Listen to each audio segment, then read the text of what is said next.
Assalamu alaikum wa rahmatullahi wa barakatuh, my dear brothers and sisters and viewers of Iqra TV. Welcome to another edition of Real Talk. I'm your host Iqbal. I have a pleasure of being with you again today. This is going to be my last show before Ramadan, and inshallah we'll be back again in your homes, talking to you, listening to you, sharing ideas and issues with you after Ramadan as well. Today is going to be, as I say, my last show before Ramadan. So may Allah in His mercy have all mercy on all of us, give us the strength, the ability to spiritually uplift ourselves during this coming month, and make the lives of everybody who is going to be fasting wherever they are in the world as easy as possible, and those who are ill, make them shifa, give them shifa. Today this program we had a change. I know we said last week we were going to talk about mental health issues, and one of my previous guests was going to come back. We're going to be talking about how the pandemic and generally has affected people and their mental health. But because of an issue that emerged during the last week, and that is the report of the Commission on Ethnic and Race Diversity or Disparity, which has created a lot of controversy in this country. The report has taken issues around discrimination, sort of disinformation within ethnic minority communities and against ethnic minority communities, and actually laid the blame when it was supposed to be looking at institutional discrimination, looking at how communities, black and ethnic minority communities in this country, are being treated by institutional organizations, whether it's in the criminal justice system, whether it's in the health system, whether it's education, in employment, whether they are actually facing discrimination or not. And the report seems to be, and somebody used the term, a real whitewash in inverted commas. What it has done is taken the focus away from those organizations and actually focused on communities themselves. They're saying that it's the communities who have found themselves in situations where they are not really taking advantage of what is being presented to them. So to discuss this issue, I have some very, very eminent guests. You know them quite well because they have been on my program on a few occasions, several occasions, and we talked about some important issues. So my first guest today is Ishida Ahmed, who is the General Manager of the Kismet Center in Bradford, who is also the most senior advisor to the Council of Mosque in Bradford as well, an organization that carries huge respect throughout the country as well. So Ishtiaq Sahab, assalamu alaikum wa rahmatullahi wa barakatuhu. Welcome to Real Talk. I know you've just come back from Pakistan, and I know you're still isolating, but I'm really grateful to you, deeply grateful to you for joining me tonight. May Allah give you shifa. I hope you come out of the isolation very quickly and you've come back to the work that you've been doing for so many years around equality and diversity and championing social justice, not just in Bradford area, but throughout the entire world, because I know your work transmits around the world as well, around the globe. So Sheikh Sahab, assalamu alaikum, as I say, welcome to Real Talk. I hope you're well, and I hope you'll be able to shed some light on your thoughts on this report as well. So, what have you? I know the Council of Mosque has actually responded to this report, and you are, like many other people, also very critical of the report's findings. Do you just want to start by elaborating what you think were the shortcomings in that report? Assalamu alaikum. Wa alaikum assalam wa rahmatullah. Bismillah ar-Rahman ar-Rahim. First of all, can I thank you, Baisa, for having me on this program, and also for inviting my younger brother, Shadi Hussain, to the program as well. Yes, he'll be joining us, inshallah. He'll be joining us soon. Shadi Hussain is one of our emerging community leaders, very relevant, young and very relevant to Bradford and the Muslim community. Very knowledgeable as well. It is always a wonderful to see our young leaders coming forward and taking responsibility for our community. So alhamdulillah, that encourages me, and that actually very much gives me a hope. And in terms of the report itself, we looking forward to the report.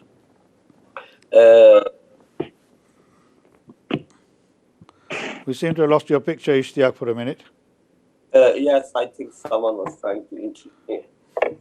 We were looking forward to the report, and we were hoping the report was going to actually focus on and shed some interesting light on the economic and social disparities which the Black and Asian and minority ethnic communities are experiencing here in the UK. In that context, I find the report very disappointing. And instead of actually getting to grips with the issues and concerns of the minority community, all the report does is it shifts the blame away from institutions to the community and the families, and it seems that this report is very much the government's kind of ploy to redefine the narrative around race and racism. And the narrative is that don't blame us. What is happening to you is actually your responsibility. Shifting the responsibility from policymakers, shifting the responsibility for people who have actually resources and the power to be able to make a change in the society. Shifting the responsibilities to those communities and those families who, because of the historical racism in the society, are actually in a place of poverty and in a place of deprivation. So this is a deliberate attempt, I think, on the part of the government to change the narrative or shift the narrative and shift the blame and the responsibility away from the government institutions, away from the private institutions, back onto the community. And this is one of the major anomalies of the report. And also find quite a coercive attempt on the part of the government to change the narrative.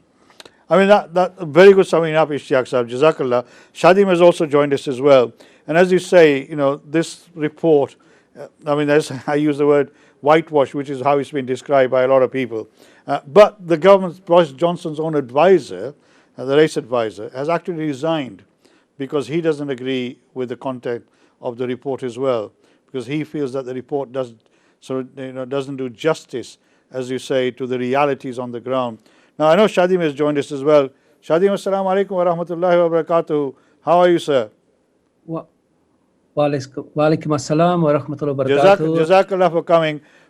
Again, to my viewers, many of you will know Shadim. He's been on the program on many occasions, mainly to talk about the Muslim Foster Network. I mean, Shadim has been doing enormous amount of work in trying to recruit more and more Muslim families to become foster carers. And I was hoping he was going to be joining my program a few weeks ago, but unfortunately we couldn't tie the diaries together. But inshallah, very soon after Ramadan, I'll try and bring him back so we can talk about those issues as well. Shadi, obviously, I've seen some of your comments on this report, and like Ishtiaq Saab said, that it has shifted the fault, if you want to call it, in terms of institutional racism, discrimination against communities, to actually the communities themselves.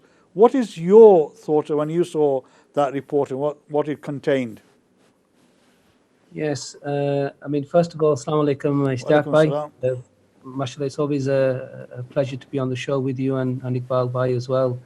And I think the key concern for me is, before the report even started, the selection of Dr. Tony Sewell was already seen as a concern because of his views and his opinions in this area, and it just seems that the government, although they seem to apparently be making an effort towards addressing some of these issues, they selectively choose the so-called independent people who already have a wayward opinion on these matters, So it doesn't fill us with confidence in terms of the choice of people, because essentially these people that made up the commission were supposed to be representing the communities, and often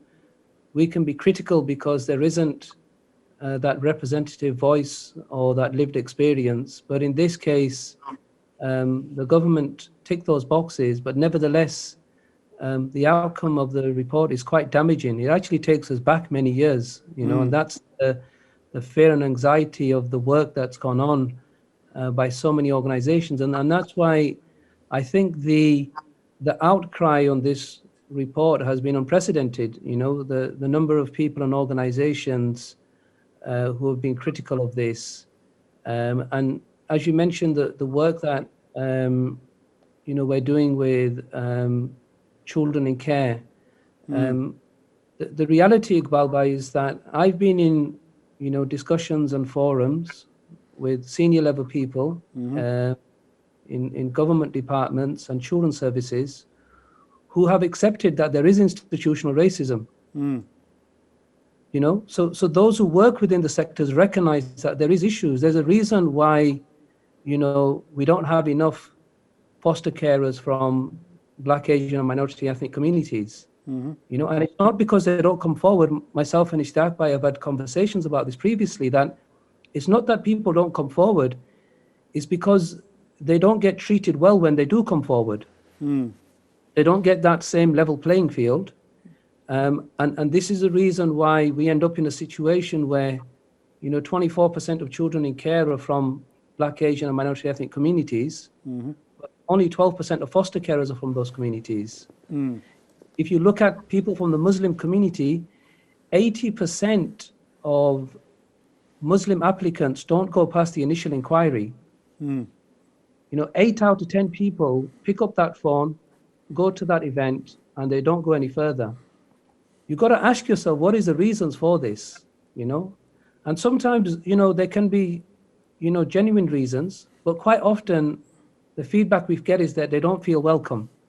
They don't feel like they're treated the same way. In some cases, they actually feel like they're being questioned about what their intentions and integrity are for wanting to become foster carers and adopters. It's almost like they are guilty until they prove themselves innocent, Yeah. So this form of institutional racism and structural racism is across the country. It's in local authorities, it's in government institutions, it's in health sectors. There's been so much information, so much research, so many reports, so much media coverage about the effects on minority communities through the impact of COVID and the reasons for them, and if anything, what this report has really proved is that there is structural racism, that there is institutional racism, Well, obviously, with Prime Minister's advisor disagreeing with the contents of the report and actually resigning on a matter of principle, shows that there is some serious issues, fundamental serious issues at the top level of government, where they were not willing to recognize the real issues, as you say, on the ground level, at the ground level. I mean, the person you're referring to, Iqbal Bhai, is Samuel Kusuma, yeah? Yes.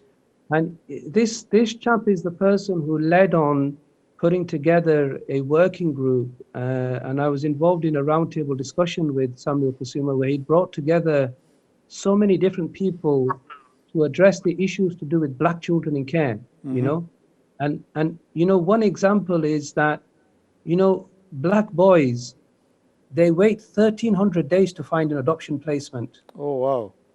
That's a long time. Days, yeah. That's a very long time. Yeah. Whereas the average child waits about 900 days. Right. So Black boys wait at least one more year to find a place in adoption. Yeah.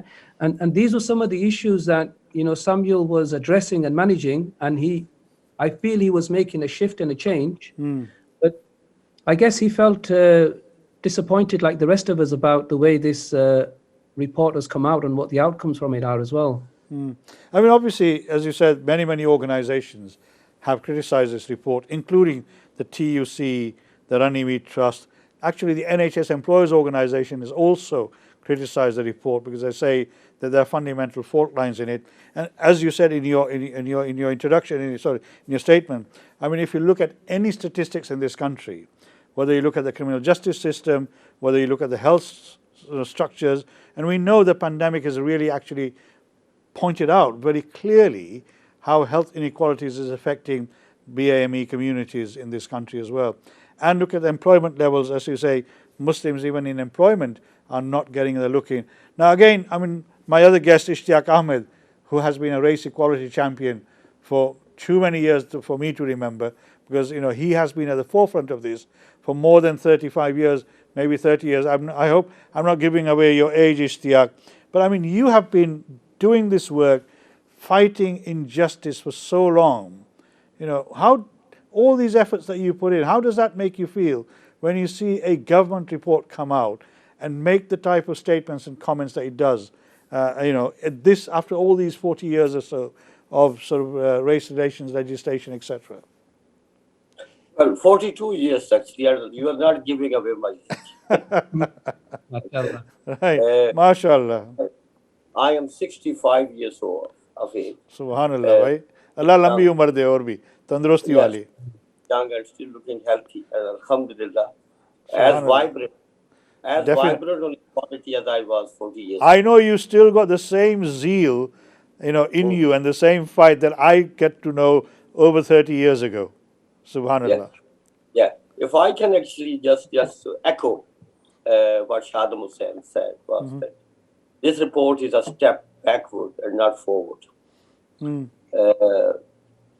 I normally don't like talking about conspiracy theories.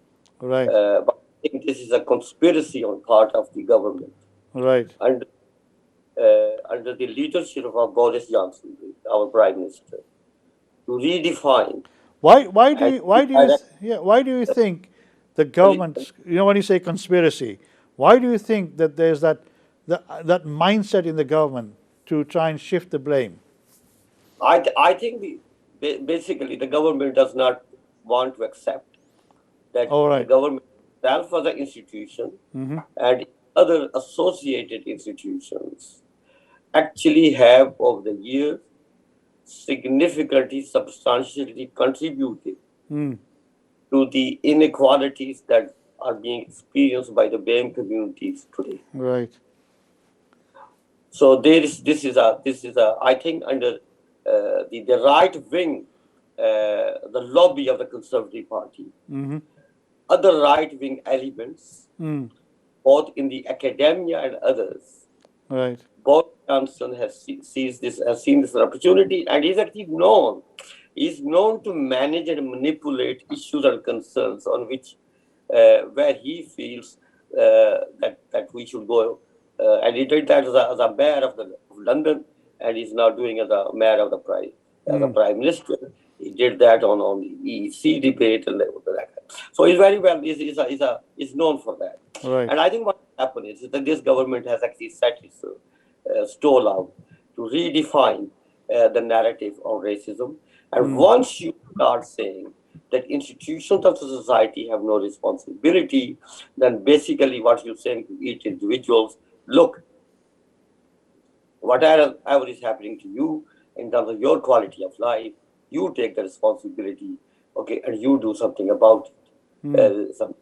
My own view is that equality has to move forward, where institutions have to take responsibility, along empowering the very communities that those institutions are responsible, empowering them to actually also take responsibility. And together, society and institutions working together will find a solution. It's not this or that. What this report is saying is that, no, we are not responsible as institutions, but you are very much responsible as a community. And some of the narratives, some of the things which are said in the report, I find them insulting. Okay? Such as? All inequality is very much located in the social and cultural fabrics of our communities, in our kind of extended families, and our relationship and whole kind of thing. Okay? Right. The report goes on saying, well, there is an overt racism, but there is no institutional racism. Okay. What does that mean? I mean, that's a contradiction in itself. So I think this report, as Shadam has very clearly pointed out, and I would endorse his views on it, that this report is actually a product of the very racist institutions that we are actually looking at. And therefore, I am actually encouraged by the fact that trade unions, organizations like Runnymede Trust, other key political figures, black and white, have actually come out and said this report is an anomaly and it should be actually should be just put aside. Because what this report does is actually does probably more damage to the very debate about race relations and racism and institutional racism. And for me, who lives in a Bradford, it has no relevance and no appropriateness to Bradford. But do you think that institutional organizations like people who run the local authority, the health institutions, the educational establishments will look at this report and feel that they're exonerated, so they don't need to do anything now? Absolutely, absolutely. Okay. Look, I recently, because of the COVID, fortunately or unfortunately, I got invited on a number of occasions representing our presidents of Scarby on gold and silver, the planning groups. Yes. Okay. And on each of those meetings, the only black person who happened to be around the table was either myself or Zulfikar. Right. Three other decision makers on that board group, including the chair, including the advisors, including the academics, including the medics, every other person happened to be a white. In a city whose quarter of the population is BAME communities. Yes. Now that tells everything, doesn't it?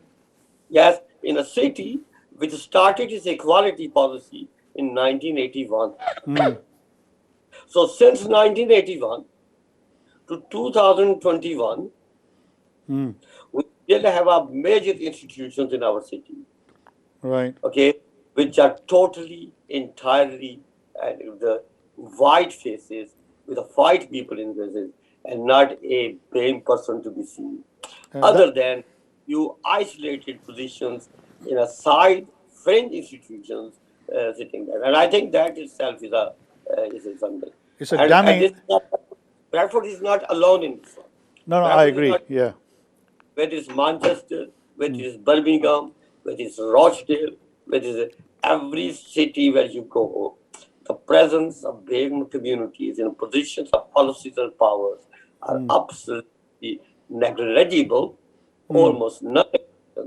And no one is going to tell me that that is not a product of structural inequalities and institutional racism. No, I think you're absolutely right, and I think that is a very damning statement, and people who sat on this commission probably never even recognized or understood or knew about things like that because they're blind to it. I mean, we're coming to the end of the first part of the program. This is really a serious debate that we're taking place. If our viewers want to take part in this, please ring in on the number on the screen, which is 01274 214 299.